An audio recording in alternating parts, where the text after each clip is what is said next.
रवि अपनी दादी के साथ चूल्हे के पास बैठा हाथ सेक रहा था और दादी बैठे बैठे चूल्हे पर चढ़ी बड़ी सी कढ़ाई में करछी चला रही थी। दादी दादी क्या बना रही हो? ये हलवा। हलवा? हाँ। वाह, पर दादी किस चीज का हलवा?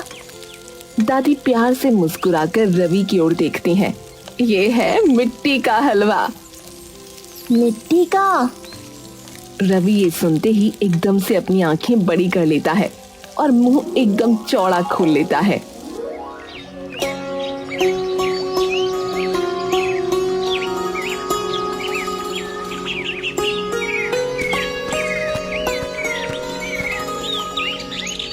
लो दादी, आ गए वापस। रवि मुस्कुराता हुआ गांव में आता है और पूरे रास्ते मुस्कुराता हुआ अपने बचपन की यादें दोहराता हुआ बस चलता जाता है। तभी रवि की नजर सामने खेलते हुए बच्चों पर जा पड़ती है। रवि उन बच्चों की ओर ऐसे देखता है जैसे मानो जिन बातों को वो भुला देना चाहता था वो बातें एक बार फिर से मुड़कर उसके सामने आ गई हों। रवि अपने दो दोस्तों के साथ नीम के पेड़ के नीचे खेल रहा होता है। ए गोलू, तेरी बारी है, अब तू जा। और हाँ, जब 10 की गिनती पूरी ना कर ले तब तक मत आइयो। मैं तो चला जाऊंगा, पर सोनू तो इसके साथ ही छुपियो, कभी ये भी अपनी दादी की तरह खुद से बात करने लग जाए अकेले में। क्या बोला मेरी दादी के बारे में? कॉलर छोड़ मेरा। मेरी दादी के बारे में क्यों बोला? क्या गलत बोला? तेरी दादी है ही पागल, जब देखो अपने आप से बात करती रहती है। रवि गोलू को नीचे गिराकर उसके बाल नोचने लगता है। रवि एकदम स्थिर खड़ा होकर बस एकटक उस नीम के पेड़ की ओर देखता रहता है। तू भी सही में अपनी दादी की तरह है पागल, छोड़ मुझे। तेरी हिम्मत कैसे हुई मेरी दादी के बारे में बोलने की? देखते ही देखते रवि की आंखों से एक के बाद एक आंसू बहने लगते हैं।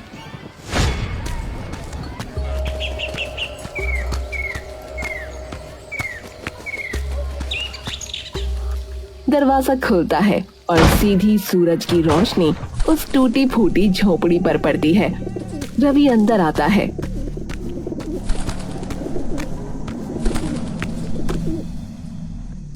रवि उस झोपड़ी के चारों ओर नजरें घुमाकर देखने लगता है और एक गहरी सांस लेता है।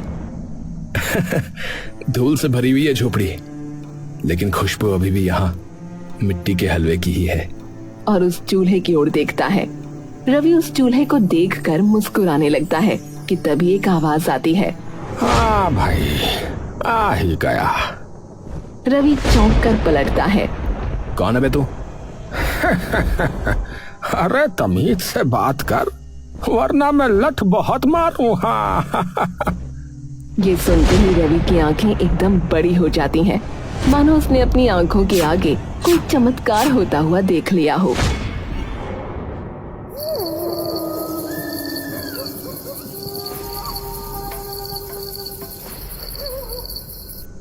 रवि अपनी दादी के साथ लेटा हुआ सो रहा है।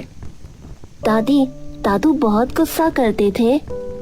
गुस्सा करते तो थे, पर उस पे जो मुझे तंग करता था, पता है क्या कहते थे? क्या?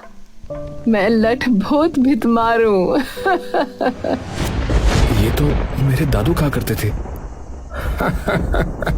तो पहचान ले कि कौन हो सकता हूँ मैं। रवि की आंखें एक बार फिर से नम हो जाती हैं। दादू? देवा मुस्कुराकर प्यार से रवि की ओर देखने लगता है। रवि कुछ देर तक यकीन नहीं कर पाता कि वो अपने दादा को देख पा रहा है। रवि दौड़ता हुआ देवा के पास जाता है, लेकिन जैसे ही वो उनके गले मिलने की कोशिश करता है, उसके हाथ देवा के आर पार हो जाते हैं। अरे मन तो मेरा भी है बेटा तुझे छाती से लगाने का, पर आत्मा हूँ, क्या कर सकते हैं। एक मिनट, क्या आत्मा? अरे तो जिंदा थोड़े ही हूँ मैं, ये तो पता ही है तुझे कि मैं मर चुका हूँ। हाँ मतलब, पर ऐसा हो कैसे रहा है? देवा ध्यान से रवि के गले की ओर देखता है जहाँ एक ताबीज लटका हुआ है। लग ही रहा था मुझे। क्या क्या लग रहा था? तेरे गले का ताबीज। ताबीज? तो उसका क्या? बेटा जी, जो ताबीज तुमने पहना है ना, वो मेरा ही है। क्या? हाँ। पर इस ताबीज में ऐसा क्या है? हमारे गांव में एक पंडित जी हुआ करते थे, काफी ज्ञानी व्यक्ति थे। तो जब तेरी दादी और मेरी शादी पे हमारे घर वालों ने नाराजगी जताई, तो मैं उन पंडित जी के पास गया और अपनी समस्या बताई। तो उन्होंने ये ताबीज दिया और बोले कि इस ताबीज को हमेशा अपने साथ रखना।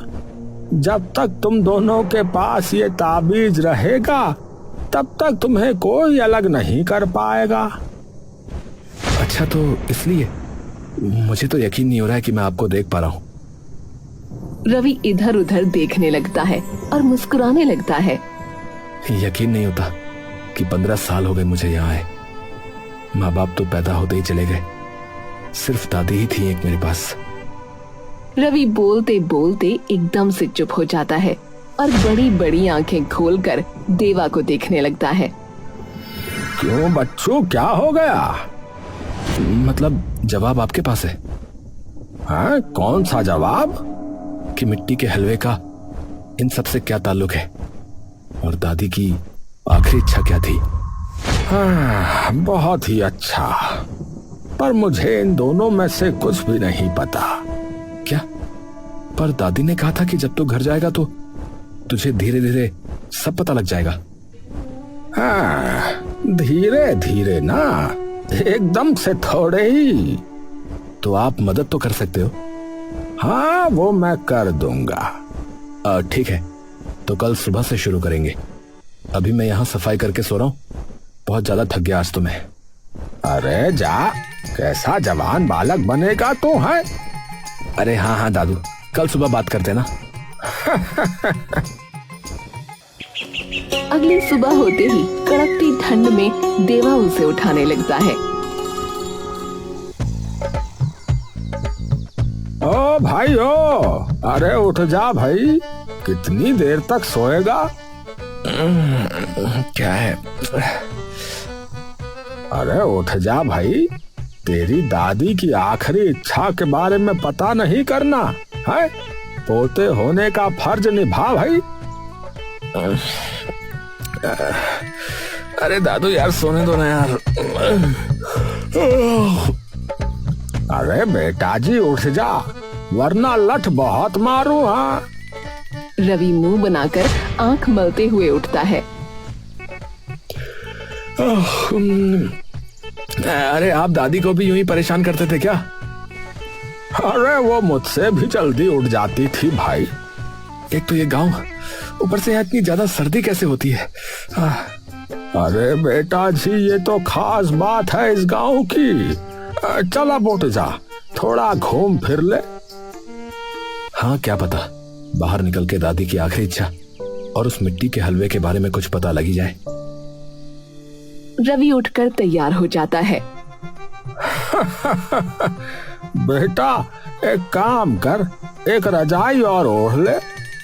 अरे दादू, आप तो आत्मा हो, आपको थोड़ी ना ठंड लगेगी। लगेगी तो मुझे। हाँ हाँ, ठीक है ठीक है। रवि जैसे ही दरवाजा खोलता है, उसे दिखता है सामने सिर्फ धुंध ही धुंध है। गांव का एक हिस्सा भी रवि को नहीं दिख पा रहा। अरे ये क्या है, इतनी धुंध। चल तो पड़ेंगे, पर ये भी तो बताओ कि हम जा कहाँ रहे हैं। उससे पहले ये बता कि तेरी दादी ने बोला क्या था? पता नहीं, बस ये बोला कि मिट्टी का हलवा जरूर बनाना और मुझे किसी समंदर नदी वगैरह में मत बहाना। तो बनाओ बेटा जी मिट्टी का हलवा।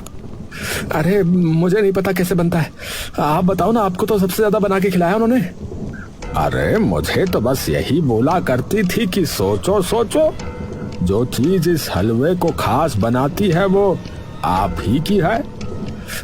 तो मतलब जवाब आपके पास है? अरे मुझे खुद नहीं पता। तेरी दादी ने कभी सीधा जवाब दिया है मुझे? हमेशा यही कहती थी कि दिमाग लगाओ, और अब भी यही कर दिया उसने। बोलो। आप एक काम करो, आपकी पसंदीदा चीज बताओ इस गांव में क्या क्या थी, बोलो, शायद जवाब वही मिले। रवि और देवा एक साथ मिट्टी भरे रास्ते पर चल रहे हैं। ठंड इतनी है कि सांस भी धुएं की तरह दिख रही है। गांव की सर्दी की बात ही कुछ और है बेटा। अभी आगे एक नीम का पेड़ आएगा। बचपन में मैं और मेरे दोस्त वहीं लकड़ी जलाकर हाथ सेकते थे। भाई वाह, क्या ही दिन थे वो भी। तो जवाब यहाँ हो सकता है क्या, इस पेड़ के पास? देख लेना, आने ही वाला है। कितनी धुंध पड़ी हुई है, कहीं भिड़ ना जाऊं सीधा पेड़ से। रवि बस इतना कहता ही है कि वो सचमुच नीम के पेड़ से टकरा जाता है। अरे यार, मेरी नाक। देवा हंसने लगता है। अरे दादू, इतनी जोर की लगी है और आप हंस रहे हो यार। अरे हाँ, पता नहीं क्या लग गई तुझे तो। अरे दादू, कहीं दादी नीम तो नहीं डालती थी? अरे मीठा होता था। नीम कब से मीठा होने लगा? दादू, आपको जिन पंडित ने ये ताबीज दिया था वो कहाँ मिलेंगे बताओ? अब वो तो अब पता नहीं बेटा, जिंदा होंगे भी या नहीं। बाकी गांव के मंदिर में रहते थे वो तो। तो चलो फिर वहीं चल के देखते हैं। हाँ, चलो चलो।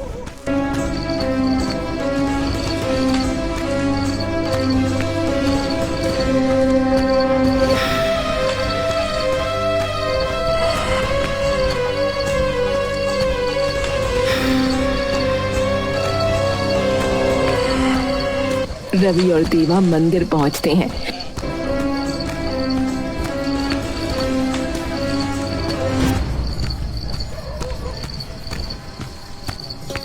जहाँ एक पंडित बैठा हुआ होता है। पंडित जी प्रणाम। प्रणाम बेटा। पंडित जी, इस मंदिर में एक पंडित हुआ करते थे कभी? रवि बगल में खड़े अपने दादू की ओर देखता है। अरे नाम क्या था दादू? पंडित उसको खाली जगह से बात करता देख हैरान हो जाता है। हाँ, मुरारी लाल। अच्छा। रवि अपनी गर्दन फिर से पंडित की ओर करता है। मुरारी लाल नाम था उनका पंडित जी। अरे उनका तो कई सालों पहले देहांत हो गया था बेटा। अच्छा, चलो ठीक है, धन्यवाद पंडित जी, ठीक है। खुद से ही बातें कर रहा है। गोलू की नजर तभी रवि पर पड़ती है, जो वहाँ खड़ा खुद से बात कर रहा होता है। अरे रवि। रवि पलटकर गोलू की ओर देखता है। अरे गोलू, अरे भाई तुझे भी लग गई अपनी दादी की बीमारी है। अरे अकेले खड़ा खड़ा अब तू भी बातें करने लग गया। लगता है भैया की खानदानी बीमारी है, पागलपन की। अरे दादी आधी पागल और पोता पूरा का पूरा। अरे तेरे मारो लट है। अरे रवि इसको। रवि तभी गोलू की तरफ कूदकर उसके मुंह पर जोर से एक मुक्का मारकर उसे नीचे गिरा देता है। अबे वो धरती पे बोझ, इंसानियत पे पड़े हुए 200 किलो के पत्थर हैं? तू मुझे पागल कह रहा है? लगता है तूने कभी खुद को नहीं देखा। और अब की बार मेरी दादी के बारे में कुछ बोला ना तो लट बहुत मारू मैं। शाबाश मेरे शेर। रवि अपने दादा की तरफ देखकर मुस्कुराने लगता है, देवा के साथ हंसते हुए, और आसपास खड़े सभी लोगों के मुंह बंद करके वहां से चला जाता है।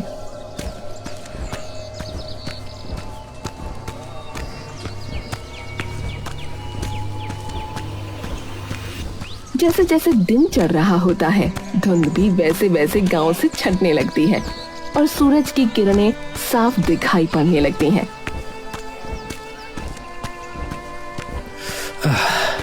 अब थोड़ी धूप दिखाई। कोई और जगह है क्या?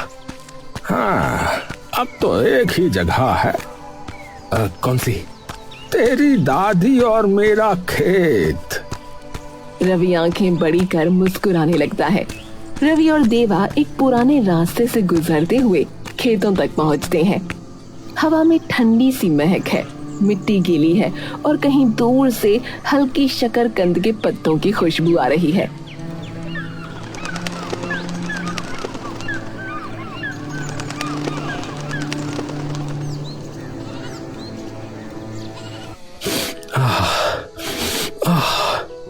बिल्कुल वही खुशबू, बिल्कुल वही खुशबू जो हलवे से आती थी।